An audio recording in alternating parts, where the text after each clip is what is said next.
దేవుని పరిశుద్ధ నామమునకు కలుగుగాక. ఒకసారి గుడిని బట్టి నా ప్రభువును రక్షకుడైన యేసుక్రీస్తు ప్రశస్త నామమున మీ అందరికీ ప్రత్యేకమైన వందనాలు తెలియజేస్తాను. హల్లెలూయా, హల్లెలూయా. మరొకసారి దేవుని వాక్యం చదివిన పుస్తకం పౌలు కొలస్సీయులకు రాసిన పత్రిక మొదటి అధ్యాయము 9వ వచనం నుంచి 6వ వచనం. అందుచేత ఈ సంగతులు వినిన నాటి నుండి మేమును మీ నిమిత్తము ప్రార్థన చేయుట మానక మీరు సంపూర్ణ జ్ఞానమును ఆత్మ సంబంధమైన వివేకము గలవారును ఆయన చిత్తమును పూర్ణముగా గ్రహించిన వారినై ప్రతి సత్కార్యములో సఫలులగుచు దేవుని విషయమైన జ్ఞానమందు అభివృద్ధి పొందుచు అన్ని విషయములలో ప్రభువును సంతోషపెట్టినట్లు ఆయనకు తగినట్లుగా నడుచుకొనవలెననియు ఆనందముతో కూడిన పూర్ణమైన ఓర్పును దీర్ఘశాంతమును కనపరచునట్లు ఆయన మహిమాశక్తిని బట్టి సంపూర్ణ బలంతో బలపరచవలెననియు తేజోవాసులైన పరిశుద్ధుల స్వాస్థ్యములో పాలువారగుటకు మనలను పాత్రులుగా చేసిన తండ్రికి కృతజ్ఞతాస్తుతులు చెల్లింపవలెననియు దేవుని బ్రతిమాలుచున్నాను. హల్లెలూయా. అపోస్తలుడైన పౌలు ఈ సంఘం కొరకు వీళ్ళందరి కోసం ప్రార్థన చేస్తున్నారు. మొట్టమొదటిగా మనం ఈ ఉదయకాల సమయంలో ధ్యానించిన అంశాలు ఏంటంటే ఏం నేర్చుకున్నాడు? మనం ఎవరి కోసం ప్రార్థన చేశారు? చూడని వరకు ప్రార్థన చేశాడు. ఎప్పుడు ప్రార్థన చేశాడు? ఆనక ప్రార్థన చేశాడు. హల్లెలూయా, హల్లెలూయా. ఎలా ప్రార్థన చేశాడు? నాలుగు ప్రార్థన చేశాడు. నాలుగవదా మనం గమనించినట్లయితే వారు ఏమై ఉండాలని ప్రార్థించాను. వారు ఏమై ఉండవలని he prayed. ఎవరి కోసం ప్రార్థన చేశాడు? ఎప్పుడు ప్రార్థన చేశాడు? ఎలాగ ప్రార్థన చేశాడు? ఇవన్నీ మనం చూసాం. చివరిగా మనం చూసినట్లయితే వారు ఏమై ఉండాలని పౌలు కోరుకుంటున్నారు. జనరల్ గా మనం చాలాసార్లు మన బిడ్డలు ఏమై ఉండాలి, వారు ఎలా ఉండాలి, వారు ఏ స్థితిలో ఉండాలి, వారు ఏ పరిస్థితిలో ఉండాలని, వారు ఏమై ఉండాలో మనం కోరుకుంటాం. అవునా కదా? వారిని ఎప్పుడు కూడా వారు ఉన్నతంగా ఉండాలని కోరుకుంటాం, వారు గొప్పవారిగా ఉండాలని కోరుకుంటాం. ఇక్కడ అపోస్తలుడైన పౌలు కూడా ఆయన ప్రార్థనలో ఏం జ్ఞాపకం చేసుకుంటున్నాడంటే వారు ఏమై ఉండాలో, వారు ఎలా ఉండాలో, ఎలాంటి ఆధ్యాత్మిక స్థితిలో ఉండాలో కోరుకుంటూ ఆయా అంశాలను ప్రస్తావిస్తూ వారందరి కొరకు ప్రార్థన చేస్తున్నారు. దేవుడికి స్తోత్రం కలుగును. నాలుగో విషయాన్ని మనం గమనించినట్లయితే వారు ఏమై ఉండాలో వారి కొరకు ఆయన ప్రార్థించుచుండెను, ప్రార్థన చేస్తుండెను. దేవుడికి స్తోత్రం కలుగును. కొన్నిసార్లు మనం ఎవరి కోసం ప్రార్థన చేసినా, ఎప్పుడు ప్రార్థన చేసినా, ఎలా ప్రార్థన చేసినా చివరిగా మనం గమనించాల్సిన స్థితి ఏంటంటే, గమనించాల్సిన విషయం ఏంటంటే మనం ఏమై ఉండాలో కూడా మనం ప్రార్థన చేసుకోవాలి. ఆధ్యాత్మికంగా ఎలా ఉండాలో కూడా మనం ప్రార్థన చేసుకోవాలి. మన బిడ్డలు ఆధ్యాత్మిక స్థితిలో ఎలా ఉండాలని మనం కోరుకుంటున్నామో ఆ స్థితిని బట్టి, అలాంటి పరిస్థితిని బట్టి కూడా మనం ప్రార్థన చేయాలి. జనరల్ గా అపోస్తలుడైన పౌలు వారు ఏమై ఉండాలని కోరుకుంటున్నాడంటే భూ సంబంధమైన విషయాల్లో గొప్పవారై ఉండాలి, వస్తు సంబంధమైన విషయాల్లో వారు గొప్పవారై ఉండాలి, లేకపోతే భౌతికమైన విషయాల్లో గొప్పవారై ఉండాలి. ఇలా భూ సంబంధమైన విషయాల్లో గొప్పవారై ఉండాలి అని ఆయన కోరుకోవట్లేదు. భూ సంబంధమైన విషయాల్లో ఆ కొలస్సీ సంఘ బిడ్డలందరూ కూడా చక్కటి డూప్లెక్స్ హౌస్లు కట్టుకున్నారు. వారు అలా ఉన్నారని నేను ప్రార్థన చేశాను. అందరూ ఒక కారు కొనుక్కున్నారు. అలా ఉన్నారని నేను ప్రార్థన చేశాను. They are materially well blessed and well established. That's what I prayed for. అలాగే ఉండాలని నేను ప్రార్థన చేశాను అని చెప్పట్లేదండి. దేవునికి స్తోత్రం కలుగును. హల్లెలూయా, హల్లెలూయా. వారు ఏమై ఉండాలని చాలాసార్లు మన బిడ్డలు ఏమై ఉండాలో మనం ప్రార్థన చేస్తాం. మనం డాక్టర్లు అవ్వాలి, మా బిడ్డలు డాక్టర్లు అవ్వాలి, ఇంజనీర్లు అవ్వాలి, గొప్పవారు అవ్వాలి, మంచి స్థితికి వెళ్ళాలి. It's fine, it's good. అది మంచిదే, యోగ్యమైందే, శ్రేష్టమైందే. కానీ ఆత్మీయంగా దేవుని బిడ్డలుగా ఆత్మ సంబంధంగా వారు ఏమై ఉండాలో, వారి ఆత్మీయతలో ఎలా ఉండాలో, ఏ స్థాయిలో ఉండాలో, ఏ పరిణితిలో ఉండాలో, ఆ విషయాన్ని బట్టి కూడా మనం వారి కొరకు ప్రార్థన చేయాలి. దేవునికి స్తోత్రం కలుగును. హల్లెలూయా, హల్లెలూయా. ఇక్కడ పౌలు భక్తుడు వారి కోసం ప్రార్థన చేయడమే కాదు, ఇప్పుడు ప్రార్థన చేయడమే కాదు, ఎలా ప్రార్థన చేయడమే కాదు, వారు ఏమై ఉండాలో, వారు ఎలా ఉండాలో, ఎలాంటి స్థితి కలిగి ఉండాలో, ఎలాంటి పరిస్థితుల్లో ఉండాలో, ఎలాంటి దివ్య స్థితులను వారు మార్చబడాలో, ఇవన్నీ కూడా సుమారు 7 శ్రేష్టమైన లక్షణాలు ఇప్పుడు మనం చదివిన వాక్య భాగంలో ఉన్నాయి. దేవునికి స్తోత్రం కలుగును కాదు. యాక్చువల్గా 7 విషయాలు 7 రోజులు మనం ధ్యానం చేయొచ్చు, అంత విషయం ఉంటుంది ఇందులో. 7 విషయాలు 7 రోజులు చెప్పచ్చు, కానీ వారి రోజు పోతుంది. మనం 4 అధ్యాయులకు వచ్చే ఇక్కడే ఉంటాం, ఈ అధ్యాయంలోనే ఉంటాం. కాబట్టి అంత సమయం కేటాయించకపోయినా సరే ఎంతో కొంత సమయాన్ని కేటాయించి అవన్నీ విషయాలు నేర్చుకోవడానికి మనం ప్రయత్నం చేద్దాం. దేవునికి స్తోత్రం కలుగును గాక. హల్లెలూయా. అపోస్తలుడైన పౌలు కొలస్సీ సంఘం ఏమై ఉండాలో ప్రార్థన చేస్తూ మొట్టమొదటి విషయం ఏంటంటే, మీరు సంపూర్ణ జ్ఞానమును ఆత్మ సంబంధమైన వివేచన గలవారును. ఆమేన్. హల్లెలూయా, హల్లెలూయా. మీరు సంపూర్ణ జ్ఞానము ఏంటంటే సంపూర్ణ జ్ఞానం, ఆత్మ సంబంధమైన వివేచన. వివేచన అంటే ఏంటండి? గ్రహింపు. వివేచన అంటే ఏంటండి? గ్రహింపు. మనం చాలాసార్లు గ్రహిస్తూ ఉంటాం కదా, నాకు ముందే తెలిసిపోయింది, ఆవిడ ఎందుకు వచ్చిందో తెలిసిపోయింది, వీడు చదువు రాకపోయినా సరే, ఏ ముద్ర తెచ్చినా సరే వీడికి పెద్ద గ్రహింపు వచ్చేస్తుంది. వాడు ఎందుకు వచ్చారో, వాడు ఏం మాట్లాడుతున్నారో, వీడి చదువు సంఖ్య లేకపోయినా, ఏమండి ఏం తెలియకపోయినా ఈ గ్రహింపు మాత్రం ఉంటుంది, ఈ వివేచన మాత్రం ఉంటుంది. భూ సంబంధమైన వివేచన చాలా అద్భుతంగా ఉంటుంది అందరికీ కూడా. అవునంటారు కదంటారు. వివేచన ఎవరికి లేదు చెప్పండి. వివేచన లేకుండా కాపలు చేస్తారా? వివేచన లేకుండా కుటుంబాన్ని పోషించుకుంటారా? వివేచన లేకుండానే ఇన్ని విధాలుగా మీరు ఇన్ని పట్టాలు కడుతున్నారా? అవునా కదా. ఎంతో గొప్ప మనకేముందండి? వివేచన ఉంది. ఆమేన్. హల్లెలూయా. ఎదుటివాడు ఎలా మాట్లాడుతున్నాడు మీకు వివేచన ఉంది. ఎందుకు మాట్లాడుతున్నాడు వివేచన ఉంది. ఏ ఉద్దేశంతో మాట్లాడుతున్నాడు వివేచన ఉంది. వివేచన అన్ని విషయాల్లో ఉంది. కానీ అపోస్తలుడైన పౌలు ఒక ముఖ్య ఉద్దేశం ఏంటో తెలుసా? మీరు సంపూర్ణమైన జ్ఞానము గలవారై ఉండాలి. దేవునికి స్తోత్రం కలుగును గాక. హల్లెలూయా. ఈ ఆత్మ సంబంధమైన లేకపోతే సంపూర్ణమైన జ్ఞానము కేవలం దేవుని కృప ద్వారానే మనం పొందుకుంటాం. ఏదో చదువు ద్వారానో, లేదా ఒక వేదాంత విద్య ద్వారానో, లేకపోతే ఏదో పుస్తకాలు చదవడం ద్వారానో, ఏదో లోక సంబంధమైన విషయాల్లో ఒక జ్ఞానం సంపాదించేవారుగానో ఈ సంపూర్ణ జ్ఞానం మనం సంపాదించుకోలేము. జ్ఞానం అందరికీ ఉంటుంది. దైవికమైన సంపూర్ణ జ్ఞానం కొంతమందికే ఉంటుంది. ఆమేన్. హల్లెలూయా, హల్లెలూయా. జ్ఞానం అందరికీ ఉంటుంది. జ్ఞానం లేని వారు ఎవరు? తెలివితేటలు లేని వారు ఎవరు? మనందరూ తెలిసిన విషయం ఏంటి? తెలివితేటలకి జ్ఞానానికి చాలా తేడా ఉంటుంది. తెలివితేటలు అంటే మన భూ సంబంధంగా ఉంటే తెలివితేటలు అనమాట. అందరికీ తెలివితేటలు ఉంటాయి, జ్ఞానం ఎవరికి ఉండదు. జ్ఞానం సులభంగా పెద్ద పెద్దగా ఉంటుంది. దేవుడికి స్తోత్రం. హల్లెలూయా. మనందరికీ తెలివితేటలు ఉంటాయి. తెలివితేటలకి జ్ఞానానికి చాలా వ్యత్యాసం ఉంది. మీకు అందరికీ మనందరికీ తెలివితేటలు ఉంటాయంటే పుస్తకాల ద్వారా వచ్చే తెలివితేటలు, వాళ్ళని నేను చూసి వచ్చే తెలివితేటలు, లేకపోతే వాళ్ళు చెప్పేది వీళ్ళు చెప్పేది వినడం ద్వారా వచ్చే తెలివితేటలు, లేకపోతే ఎవరి ద్వారా దగ్గర నేర్చుకుని ఉండే తెలివితేటలు, ఏదో ఒక పని గురించి నేర్చుకోవడం అంటే తెలివితేటల ద్వారా నేర్చుకున్నాను అనమాట. అది జ్ఞానం కాదు. ఒక పని నేర్చుకున్నా, లేకపోతే ఏదైనా ఒక విషయం నేర్చుకున్నా, లేదా ఏదైనా ఒక తలాంతు నేర్చుకున్నా, ఏది నేర్చుకున్నా అది తెలివితేటల ద్వారా వచ్చింది. అవునా కదా. గిన్నెలు ఎలా కడుగుతారండి అని అడిగారు అనుకోండి, దానికి ఏం కోర్సు చేయగలుగుతుంది. మీ ఇంట్లో గిన్నెలు కడగడానికి దానికి ఏమైనా పిహెచ్డి కోర్సులు లేకపోతే యూనివర్సిటీకి వెళ్ళి నేర్చుకోవాల్సిన పని ఏం లేదు. మీ అమ్మగారు అడగడుగుతారో చూస్తే అదే తెలివితేటలు చూస్తే అదే వచ్చేస్తుంది. అవునా కదా. లేదంటే దానికి పిహెచ్డి చేయాలంటే దానికి యూనివర్సిటీకి వెళ్ళకపోతే ఎలాగండి? అదేమడదు. మీరు తెలివితేటలతో చూస్తే ఆ పనులన్నీ మీకు వచ్చేస్తాయి. దాని పెద్ద ఆ సంపూర్ణమైన వివేచన జ్ఞానం మనకి ఏం అవసరం లేదు. ఈ లోక సంబంధంగా బ్రతకడానికి, ఈ లోక సంబంధంగా పోషించబడడానికి, ఈ లోక సంబంధంగా కొన్ని డబ్బులు సంపాదించడానికి, ఈ లోక సంబంధంగా మాట్లాడడానికి. చాలాసార్లు కొంతమంది మాట్లాడుతుంటే ఏదో పర్వం నుంచి పెద్ద జ్ఞానం మాట్లాడతారు.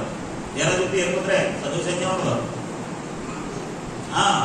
కానీ మాటలు చెప్తే ఆకాశాన్ని అనుకుంటారు అనమాట. వాళ్ళ ముందు తెలియదు మీకు ఎవరు లేరు అనుకుంటాం. మాకే ఎలా చెప్తే మనకంటే చిన్న చదివే, పెద్ద పేరే, ఏడు పెద్ద పేరే. దేవునికి స్తోత్రం. హల్లెలూయా. ఇవన్నీ తెలివితేటలు అనమాట. సౌత్ తెలివితేటలు అంటారు కదా, ఆడు తెలివితేటలు అనమాట. పెద్ద ఉపయోగం ఉంటాం, ₹10 బాగా ఉపయోగం అనమాట ఇలాంటి తెలివితేటలకి. ఆమేన్. పౌరు భక్తులు అలాంటి తెలివితేటలు ఉండాలని కోరుకోవట్లేదు. ఆమేన్. హల్లెలూయా. ఆ తెలివితేటలు లోకంతటా ఉన్నాయి, నీకు తక్కువ ఉన్నాయి. ఆ తెలివితేటలు ప్రపంచం అంతా ఉన్నాయి, మనకి తక్కువ ఉన్నాయి. సో అలాంటి తెలివితేటలు కాదు మనకు కావాల్సింది. అలాంటి తెలివి కాదు మనం సంపాదించుకోవాల్సింది. సంపూర్ణమైన దైవిక జ్ఞానము, పర సంబంధమైన సంపూర్ణ జ్ఞానము, దేవుని కృప ద్వారా వచ్చే జ్ఞానము, పరలోకం నుంచి దిగి వచ్చే జ్ఞానము. ఆమేన్. హల్లెలూయా. వారు ఏమై ఉండాలని కోరుకుంటున్నాడంటే, నా బిడ్డలు, నా కొలసి సంఘము, నా బిడ్డలు పరిశుద్ధులైన వారు, నమ్మకస్తులైన వారు, నిరీక్షణలో, విశ్వాసంలో, ప్రేమలో సాగిపోతున్న వారు సంపూర్ణమైన జ్ఞానవంతులుగా ఉండాలని నేను వారి కోసం ప్రార్థన చేస్తున్నాను. దేవునికి స్తోత్రం కలుగుతుంది. హల్లెలూయా. ఈ బిడ్డల కోసం, అయితే మన వారి కోసం, మనం తెలిసిన వారి కోసం మనం ఏం ప్రార్థన చేయాలంటే, వారి సంపూర్ణమైన జ్ఞానము, ఆత్మ సంబంధమైన వివేచన కలిగి ఉండేవారిగా ఉండాలని మనం వారి కొరకు ప్రార్థన చేయాలి. దేవునికి స్తోత్రం కలుగుతుంది. చూడండి, ఎఫెసీయులకు రాసిన పత్రిక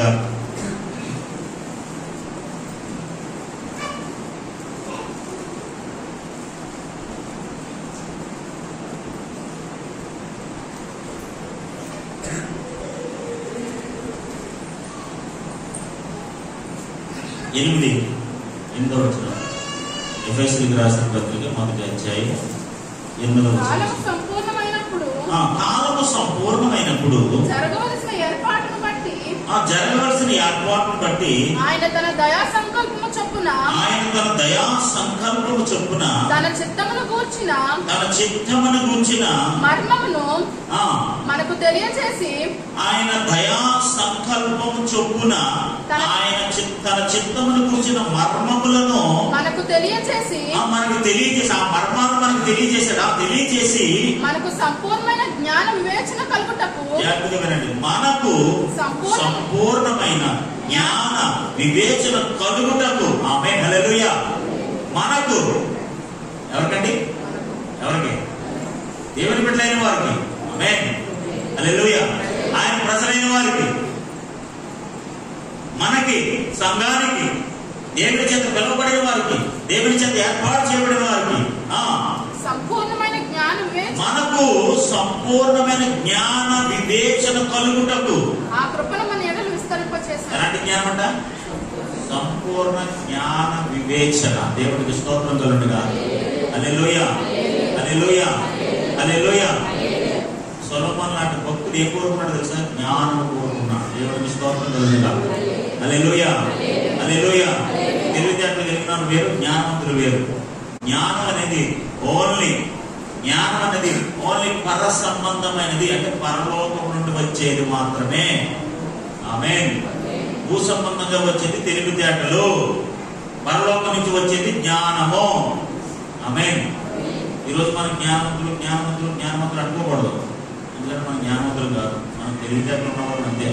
తెలివితేటలతో ఏదో నడిపిస్తున్నాం అంతే, తెలివితేటలతో ఏదో చక్కబడుతున్నాం అంతే.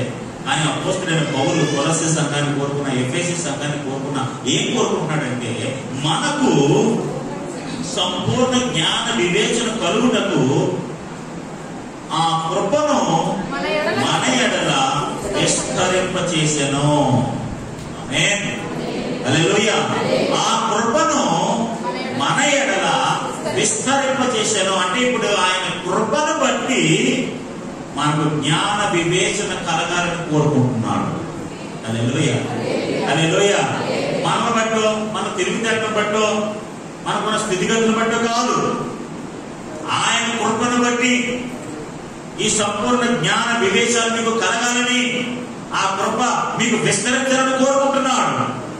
కాబట్టి దేవుని బిడ్డలారా, ఈ రోజు మనం నేర్చుకోవాల్సిన అంశం ఏంటంటే, అపోస్తలుడైన పౌలు ఏమై ఉండాలని కోరుకుంటున్నాడంటే, మీరు సంపూర్ణ జ్ఞాన వివేచన గలవారై ఉండినట్టుగా ఆయన మన కొరకు ప్రార్థన చేయించున్నాడు. హల్లెలూయా. హల్లెలూయా. హల్లెలూయా. ఈ రోజు మనం ఏమై ఉండాలని ప్రార్థన చేయాలంటే, ప్రభువా, నీ వాక్య సంబంధమైన సంపూర్ణమైన జ్ఞానము వివేచన నాకు దయచేయండి. సంపూర్ణ జ్ఞాన వివేచన కలగడానికి చేయడానికి మీ కృప మాపై విస్తరింప చేయండి అని ఎవరైతే ప్రార్థన చేస్తారో ఖచ్చితంగా అలాంటి సంపూర్ణమైన జ్ఞాన వివేచనలు ప్రభు మనకు అనుగ్రహిస్తాడు. హల్లెలూయా, హల్లెలూయా, హల్లెలూయా. దేవుడిచ్చిన జ్ఞానంతో అంటే మనం ఏదైనా సాధించవచ్చు. తెలివితేటలతో మనం డబ్బులు సంపాదించవచ్చు కానీ దేవుడిచ్చే జ్ఞానంతో ఉన్నతమైన దైవిక విషయాలు మనం నేర్చుకోగలం. దేవుడికి స్తోత్రం కలుగును గాక. హల్లెలూయా, హల్లెలూయా. ఈ కొలసి సంఘం కూడా జ్ఞానము, గ్రహింపు శక్తి, బలప్రభాలు అన్నిటికంటే ప్రధానంగా ఉండాలని కోరుకునే పత్రిక. అపోస్తలుడైన పౌలు ఎప్పుడు కూడా ఆయన ఆశ ఒకటే, ఆయన కోరిక ఒకటే, సంఘం పట్ల ఆయన ఏర్పాటు చేసిన లేకపోతే కట్టిన లేకపోతే సువార్త చేసిన పరిచయం చేసిన ఆ సంఘాల పట్ల అతను ఉన్న విశేషమైన ఆశ కోరిక ఏంటో తెలుసా? వాళ్ళందరూ సంపూర్ణ జ్ఞానవంతులుగా, సంపూర్ణ వివేచన కలిగిన వారుగా, సంపూర్ణ బల ప్రభావం కలిగిన వారుగా, సంపూర్ణ ప్రేమ కలిగిన వారుగా, నిరీక్షణ కలిగిన వారుగా, విశ్వాసం కలిగిన వారుగా, ఇలాంటి ఆధ్యాత్మిక విషయాలలో వారు ఎదగాలని ఉండాలని బహుగా ఆశపడేవారు. అంతేగాని వారు భౌతికంగా దీవించబడాలి, ధనవంతులు అవ్వాలి, గొప్పవాళ్ళు అవ్వాలి, గొప్ప గొప్ప వస్తువులు సంపాదించుకోవాలి. ఇప్పుడు వస్తువు కొనాలంటే జ్ఞానం ఉండాలి, డబ్బులు ఉండాలి. చెప్పండి, ఒక వస్తువు కొనాలంటే డబ్బులు ఉండాలి, జ్ఞానం ఉండాలి. ఏమంటారండి? మీ దగ్గర డబ్బులు లేవు, జ్ఞానం ఒకటే ఉంది, వస్తువు వచ్చేదండి. ఏమండి? ఏం రాదు, మన దగ్గర డబ్బులు ఉండాలి. ఆమేన్, హల్లెలూయా, హల్లెలూయా. అపోస్తలుడైన పౌలు మీరు భౌతికంగా దీవించబడాలి ప్రభా, ధనవంతులు అవ్వాలి ప్రభా, వస్తు సంబంధంగా ఉన్నతమైన విషయాలు అన్నింటిలో వస్తువులే ఉండాలి ప్రభా అలా ప్రార్థన చేయలేదు. అది ఎప్పుడు ఆయన కోరుకోవట్లేదు. చూడండి, ఈ కొలస్సీ పత్రికలో 28వ వచనంలో ప్రతి మనుషుడు క్రీస్తునందు సంపూర్ణంగా చేసి 28వ వచనం అదే అధ్యాయంలో మొదటి అధ్యాయంలో 28వ వచనం మనం చదువుతాం. ప్రతి మనుషుల్ని క్రీస్తునందు సంపూర్ణంగా చేసి, ప్రతి మనుషుల్ని క్రీస్తునందు సంపూర్ణులుగా చేసి ఆయన ఎదుట నిలవబెట్టవలెనని. ఆమేన్, హల్లెలూయా. ప్రతి ఒక్కరిని కూడా క్రీస్తునందు సంపూర్ణులుగా చేసి, ఆమేన్, హల్లెలూయా. అంటే పౌలు గారి ఇంటెన్షన్ ఏంటి? ప్రతి ఒక్కరిని నేను సంపూర్ణులుగా చేయాలి, ధనవంతులుగా చేయాలి కాదు. లోక సంబంధంగా ఒక పేరు ప్రఖ్యాతలు సంపాదించాలి, ఊరూరా ఫ్లెక్స్లు ఉండాలి, మా ఓడికి పేరు మారుపోవాలి, ఇలా ఏం కోరుకోవట్లేదు, అలా నిలబెట్టాలనుకోవట్లేదు. ప్రతి మనుషుల్ని క్రీస్తునందు, ఆమేన్, లోకంలో కాదు, ఈ అశాశ్వతమైన ప్రపంచంలో కాదు, క్రీస్తునందు, క్రీస్తులో ప్రతి మనుషుల్ని కూడా సంపూర్ణంగా నిలబెట్టాలన్నదే పౌలు గారి ఆశ. వారు ఏమై ఉండాలని కోరుకున్నాడంటే ప్రతి ఒక్కరు క్రీస్తులో సంపూర్ణంగా ఉండాలని కోరుకుంటున్నాడు. హల్లెలూయా, హల్లెలూయా. అంటే మన ఆత్మీయ ఎదుగుదలని, ఆత్మీయ అభివృద్ధిని, ఆత్మీయ ఆశలను ఎవరు కోరుకుంటారంటే చెప్పండి. ఈ ఆత్మ సంబంధమైన విషయాలు మా బిడ్డకు కలగాలి, వాక్యం ఎరిగిన వారే ఉండాలి, సంపూర్ణమైన జ్ఞానవంతులుగా ఉండాలి, వాక్యం ఆసక్తి గలవారే ఉండాలి, బల ప్రభావం గలవారు ఉండాలి. ఎవరు కోరుకుంటారండి? కొన్నిసార్లు మనమే కోరుకోం, అవును కదా. మాకెందుకంటే జ్ఞానం ఆయన చూసుకుంటారండి, మాకెందుకంటే ఎవరు కోరుకుంటారు చెప్పండి? మనమే కోరుకోం. కొన్నిసార్లు ఏదో ఆయన చెప్పేస్తే మనం వినేస్తాం, వెళ్ళిపోతాం అంతే. అదేముండదు, ఎవరు కోరుకోరు. ఆత్మసంబంధ సంపూర్ణమైన జ్ఞానము, వివేచన, బల ప్రభావం, ప్రేమ ఇవన్నీ ప్రత్యేకమైన అంశాలుగా ఉన్నప్పటికీ కూడా, పౌలు భక్తుడు ఎంతో ఆశపడి కోరుకుంటున్నప్పటికీ కూడా సంఘాల్లో ఇవి లోపించడం, సంఘాల్లో ఇవి లేకపోవడం చాలా విచారకరమైన విషయమే. దేవుడికి స్తోత్రం కలుగును గాక. హల్లెలూయా, హల్లెలూయా. ఈ రోజున దైవ సంబంధమైన సంపూర్ణమైన జ్ఞానంతో మనందరం నింపబడదాం కాక. హల్లెలూయా, హల్లెలూయా.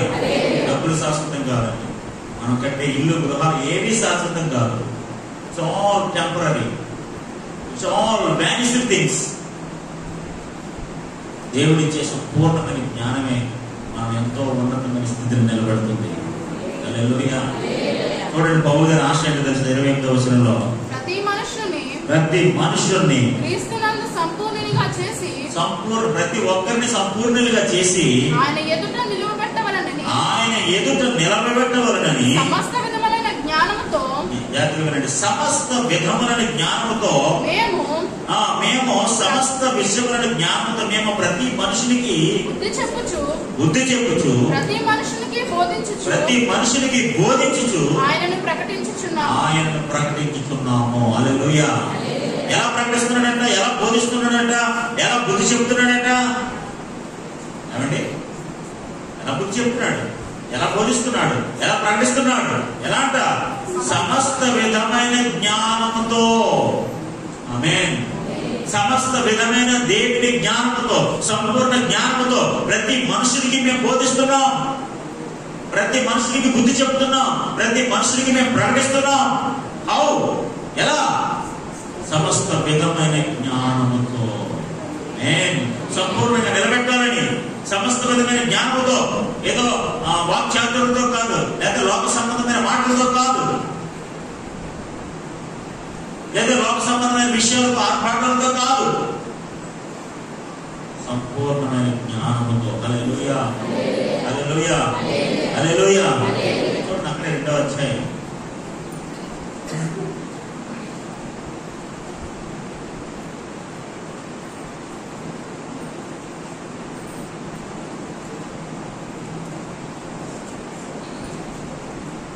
రెండవ వచనం చదవండి. మీ కొరకును లవోదికయ వారి కొరకును శరీర రీతిగా నా ముఖము చూడని వారందరి కొరకును నేను ఎంతగా పోరాడుచున్నాను మీరు తెలుసుకొనగోరుచున్నాను. వారు ప్రేమ యందు అతుక్కుపడి సంపూర్ణ గ్రహింపు యొక్క సకల ఐశ్వర్యము కలిగిన వారు ఏమై ఉండాలని కోరుచున్నాను. నేను ఎంతగా పోరాడుచున్నానో మీరు తెలుసుకొనగోరుచున్నాను.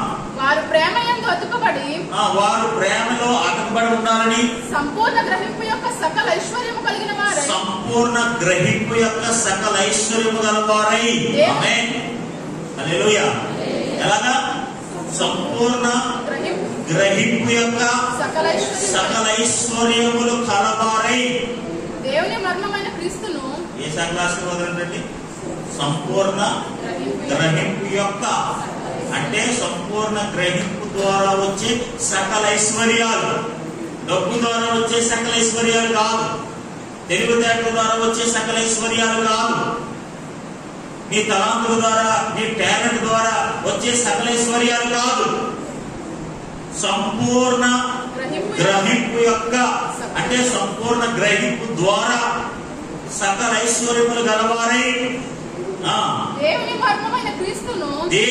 మర్మమైన క్రీస్తును స్పష్టంగా తెలుసుకున్న వారే. ఆమేన్. హల్లెలూయా.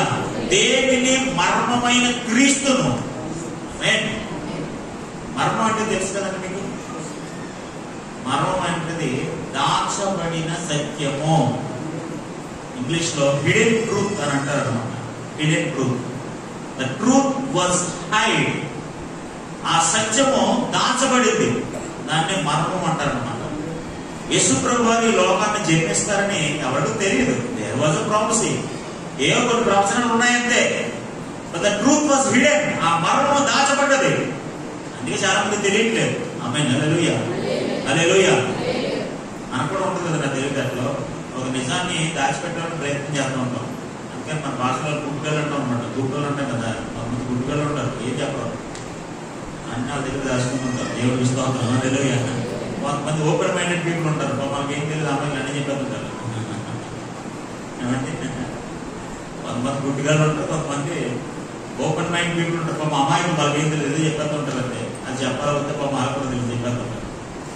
ఇక్కడ అలా కాదట. ఆ విషయాలు కాదు, లోక సంబంధమైన విషయాలు కాదు. ఏమంటాడు తెలుసా? దేవుని మర్మమైన క్రీస్తు. ఆమేన్. హల్లెలూయా. క్రీస్తు మర్మమై ఉన్నాడు.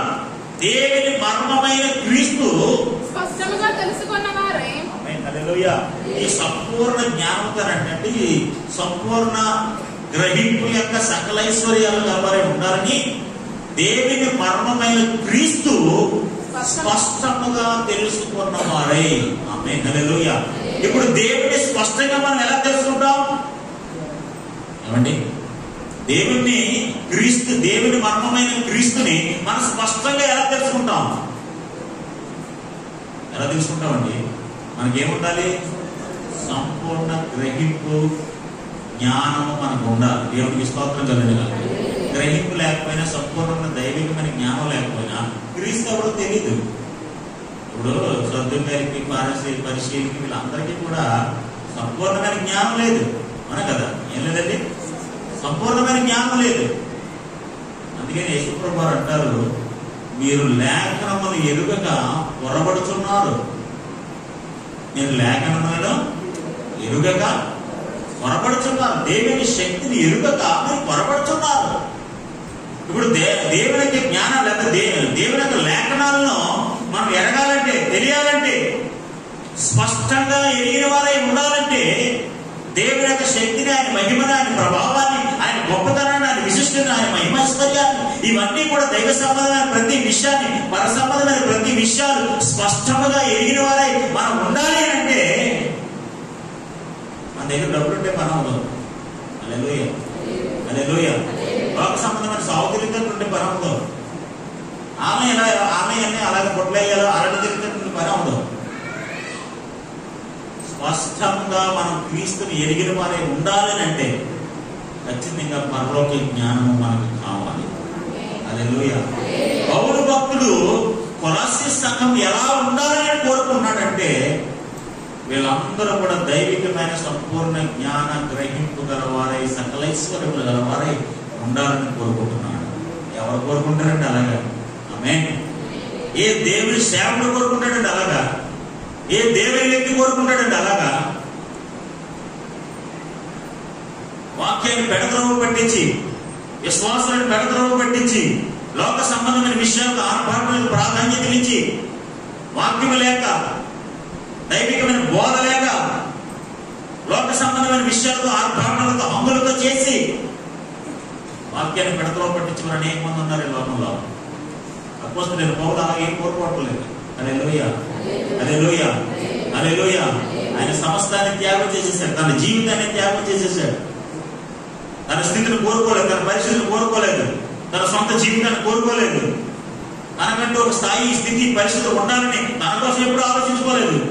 నేను ఆరోగ్యవంతుడిగా ఉండాలి, సౌఖ్యంగా ఉండాలి, సుఖంగా ఉండాలి అని ఎప్పుడు కూడా తనంతట తాను, తన కోసం తాను ఎప్పుడు ఆలోచించుకోలేదు. ఎప్పుడు సంఘం కోసం ఆలోచించాడు, భక్తుల కోసం ఆలోచించాడు, పరిశుద్ధుల కోసం ఆలోచించాడు. వారు ఏమై ఉండాలో, వారు ఎలా ఉండాలో వారి కోసం ప్రార్థన చేస్తున్నాడు.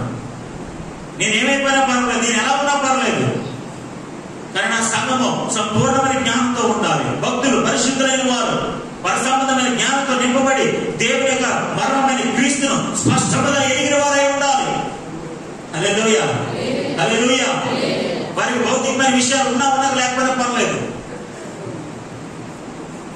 ఏమి తిందామో, ఏమి తాగుదామో, ఏమి ధరించుకుందామో, వీటన్నిటి కోసం మీరు చింతించకండి. మొదట ఆయన నీతిని, ఆయన రాజ్యాన్ని వెతకండి. హల్లెలూయా, హల్లెలూయా. మొదట ఆయన నీతిని, ఆయన రాజ్యాన్ని వెతకండి. ఏమి తిందామో, ఏమి త్రాగుదామో, ఏమి ధరించుకుందామో, ఏమి సంపాదించుకుందామో, ఏమి కలిగుందామో, ఏమి దాచుకుందామో, ఇలాంటి వాటిని దృష్టి పెట్టడం కాదు. వాటి కోసం మీరు ఆలోచించకండి, దానికోసం మీరు పట్టించుకోకండి.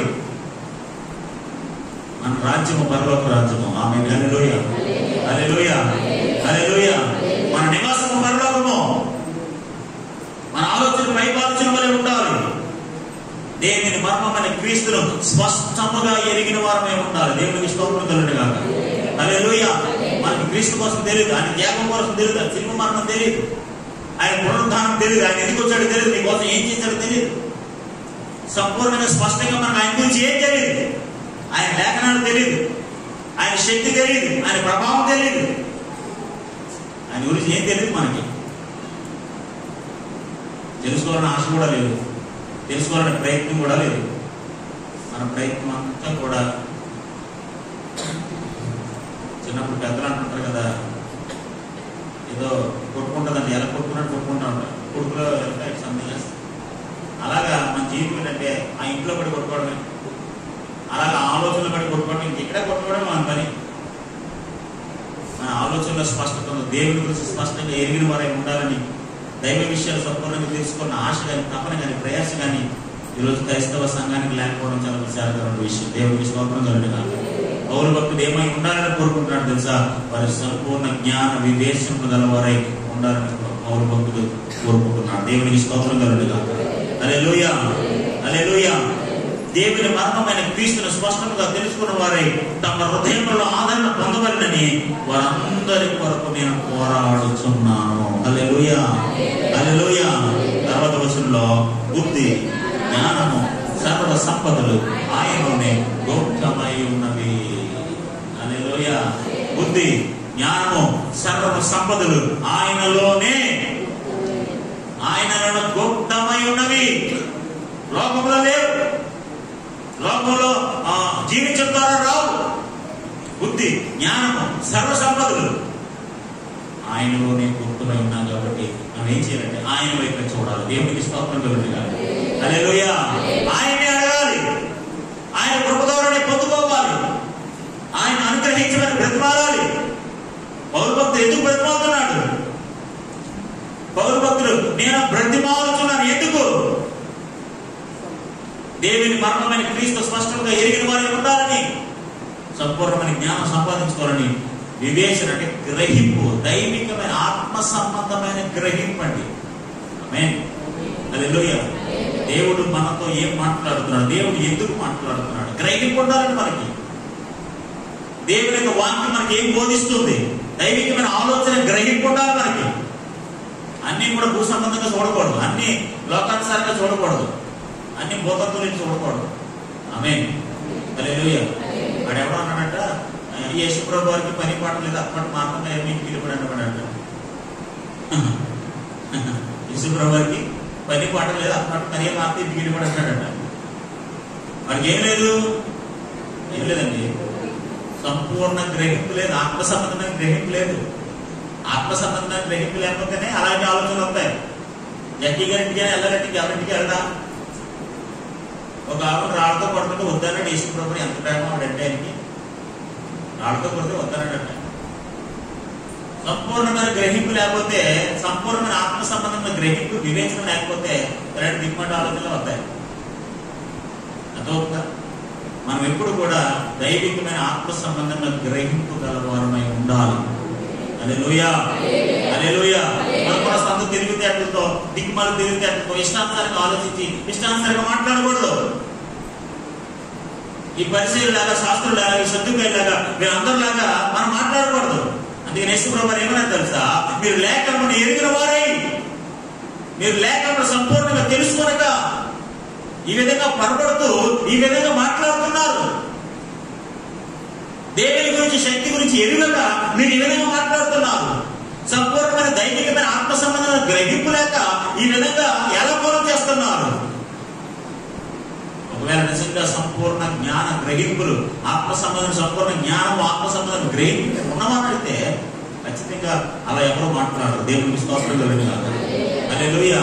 యేసుప్రభువు మా అంత మరి ఇంటికి ఎలా రాలేదు, కల్వరిశిలో ప్రాణం పెట్టడానికి వచ్చాడు. ఆమేన్, హల్లెలూయా, హల్లెలూయా. పని పాట లేక ఇంటికి వెళ్ళలేదు, ఒక ఉన్నతమైన కార్యం చేయడానికి ఇష్టపడ్డాడు. ఆమేన్, హల్లెలూయా. లోకంలో సామెత కదండి, వరకు పచ్చకున్నవాడి కంటే లోకం అంతా కనపడుతుందా? మంచిగానే కనపడదు. మనం ఏం చేస్తాం మరి? విషపు ఆలోచన కలిగిన వాడికి ఇంకా ఆలోచనలన్నీ విషంగానే ఉంటాయి. అలాంటి ఆలోచన, అలాంటి చూపులు యేసు నామములో తొలగిపోయి సంపూర్ణ గ్రహింపులోనికి నడిపించబడుదురుగా. హల్లెలూయా, హల్లెలూయా. చూడండి అక్కడ 3వ అధ్యాయం.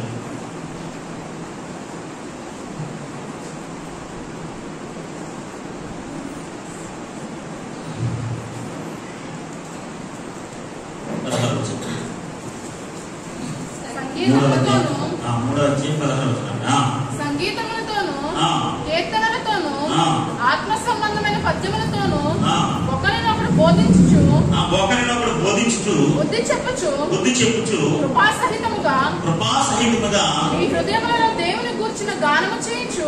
మీరు హృదయంలో దేవుని గూర్చిన జ్ఞానము చేయించు. మనకు కావాల్సిన వచనం నెక్స్ట్ వచనం అది. సమస్త విధములైన జ్ఞానముతో, సమస్త విధములైన జ్ఞానముతో క్రీస్తు యొక్క వాక్యము మీలో సమృద్ధిగా నివసింపనీయుడి.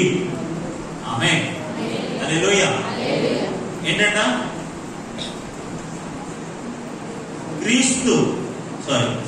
సమస్త విధమైన జ్ఞానముతో, ఆమేన్, సమస్త విధమైన జ్ఞానముతో, దైవికమైన సంపూర్ణమైన జ్ఞానముతో ఏం చేయాలట? క్రీస్తు వాక్యము, ఆమేన్, మన జ్ఞానంతో దేవుని యొక్క వాక్యము మన హృదయాల్లో సంపూర్ణముగా సమృద్ధిగా నివసింపనీయుడి. నివసించడం అంటే ఏంటండి? ఉండటం. ఇండైరెక్ట్ ఏమంటాడు తెలుసా? సమస్త జ్ఞానముతో దేవుని వాక్యం మీ హృదయంలో, మీ జీవితాల్లో కాపురము చేయను గాక. హల్లెలూయా, హల్లెలూయా. ఈ సమస్త జ్ఞానము, ఈ జ్ఞానం ఏం చేస్తుంది తెలుసా అంటే దేవుని వాక్యము మన హృదయాల్లో సంపూర్ణంగా నివాసం ఉండనిస్తుంది. మన జీవితంలో ఆళ్ళ మీద నివాసం ఉంటారు, అది ఇది నివాసం ఉంటుంటాయి కాదు కాదు. సమస్త జ్ఞానముతో, ఆమె మరొకసారి అమ్మాట చదవండి. సమస్త విధమైన జ్ఞానముతో క్రీస్తు వాక్యము క్రీస్తు యొక్క వాక్యము మీలో సమృద్ధిగా నివసింపనీయుడి. దేవునికి స్తోత్రం కలుగునుగాక. హల్లెలూయా. ఏమై ఉండాలని కోరుకుంటున్నాడు? ఇదే పుస్తకంలో కొలస్సీ పత్రికలో ఇన్ని 3 విషయాలు ప్రతి అధ్యాయంలో ఒక ఆత్మ సంబంధమైన జ్ఞానం ఉండాలని, లేక ఆత్మ సంబంధమైన స్పష్టత కలిగి ఉండాలని, లేకపోతే దేవుని వాక్యం మనలో సమృద్ధిగా నివసించే ఉండాలని అపోస్తలుడైన పౌలు ఈ ప్రత్యేకమైన అంశాలు కొలస్సీ సంఘంలో ఉండాలని కోరుకుంటున్నాడు. హల్లెలూయా, హల్లెలూయా. నేను ముందే చెప్పాను, వారు భౌతికంగా దీవించబడాలని, ఆర్థికంగా దీవించబడాలని, వస్తుపరంగా దీవించబడాలని, లోక సంబంధంగా వారు గొప్పవాళ్ళు అవ్వాలని, పేరు ప్రఖ్యాతులుగా ఉండాలని పౌలు భక్తులు కోరుకోవట్లేదండి. మనం కూడా ఇప్పుడు అలా కోరుకోకూడదు. ఆమేన్, హల్లెలూయా, హల్లెలూయా, హల్లెలూయా. ఒకవేళ దేవుడు అవి మనకు అవసరమైతే, అది దేవుడు మనకు అనుగ్రహించాలనుకుంటే ఖచ్చితంగా వాటిని మనకు అనుగ్రహిస్తాడు. హల్లెలూయా. వాటి కోసం మనం ఎక్కువగా ప్రయాసపడాల్సిన పర్లేదు, ఎక్కువగా కాళ్ళు పరిగెట్టాల్సిన పర్లేదు, లేకపోతే ఎక్కువగా దానికోసం పొరపాటు చేసుకోవాలని పర్లేదు. మన ఆధ్యాత్మిక స్థితులు ఏమై ఉండాలంటే నిత్యము ప్రార్థించుకుంటూ, నిత్యము దేవుని వాక్యం చదువుకుంటూ, నిత్యము దైవికమైన ఆలోచనలు కలిగి, దైవ సంబంధమైన ప్రణాళిక కలిగి, వాక్యానుసారమైన జీవితం కలిగి, ఆత్మ సంబంధమైన సంపూర్ణ జ్ఞానం కలిగి, ఆత్మ సంబంధమైన వివేచన కలిగి దేవుళ్ళు సాగిపోయినట్లయితే ఖచ్చితంగా ఉన్నతమైన కార్యాలు మన పట్ల దేవుడు జరిగిస్తాడు. హల్లెలూయా. నేను సమస్తమును పెంటగా ఇచ్చి ఉన్నానంటాడు పౌలు భక్తుడు. సమస్తము పెంట, నథింగ్ ఇస్ నాలో, నాకు కావాలి గొప్ప ఏం అవసరం లేదు, నాకు అవన్నీ నాకు పెంటతో సమానం. దేవుడి సువార్త ప్రకటించాలి, అనేక సంఘాలు కట్టాలి, అనేకులు సువార్త ప్రకటించాలి, అనేక క్రీస్తు దాసులుగా మార్చాలి. సంఘాలు ఇలాంటి ఆశీర్వాదంతో వారు ఏమై ఉండాలో సంపూర్ణమైన జ్ఞానంతో, సంపూర్ణమైన వివేచనతో వారు ఉండాలని, దేవుని చిత్తమని ఎరిగిన వారే ఉండాలని, ఇలాంటి ఆత్మ సంబంధమైన విషయాలన్నీ ఉండాలని అపోస్తలుడైన పౌలు కోరుకుంటూ వారి కొరకు ప్రార్థన చేస్తున్నాడు, బ్రతిమాలుకుంటున్నాడు. దేవునికి స్తోత్రం కలుగునుగాక. హల్లెలూయా. 7 శ్రేష్టమైన విషయాలు ఉండాలని కోరుకున్నాడు. అందులో మొట్టమొదటి ఏంటి తెలుసా? ఏంటండి? మీరు సంపూర్ణ జ్ఞానమును, ఆత్మ సంబంధమైన వివేచన అంటే ఆత్మ సంబంధమైన గ్రహింపు గలవారును ఉండాలని, అలా మీరు నివసించాలని మీ కొరకు నేను ప్రార్థన చేస్తూ ఆ దేవుని బ్రతిమాలుకొనుచున్నాను. హల్లెలూయా. దేవుని బిడ్డలారా, ఈ లోక సంబంధంగా మీకు ఏమి లేకపోయినా పర్వాలేదు, దేవుని యొక్క సంపూర్ణ జ్ఞానము దేవుడు మీకు అనుగ్రహించును గాక. ఆత్మ సంబంధమైన ఆధ్యాత్మిక గ్రహింపు, వివేచన ప్రభు మీ హృదయాలకు, మీ జీవితాలకు అనుగ్రహించును గాక. హల్లెలూయా. దేవుని యొక్క వాక్యము సమృద్ధిగా మీ హృదయాల్లో నివసించును గాక. దేవుని మర్మమైన క్రీస్తును స్పష్టంగా ఎరిగిన వారై అలాంటి జ్ఞానము గల వారై ఉండినట్లుగా ప్రభు మనకు సహాయం చేయును గాక.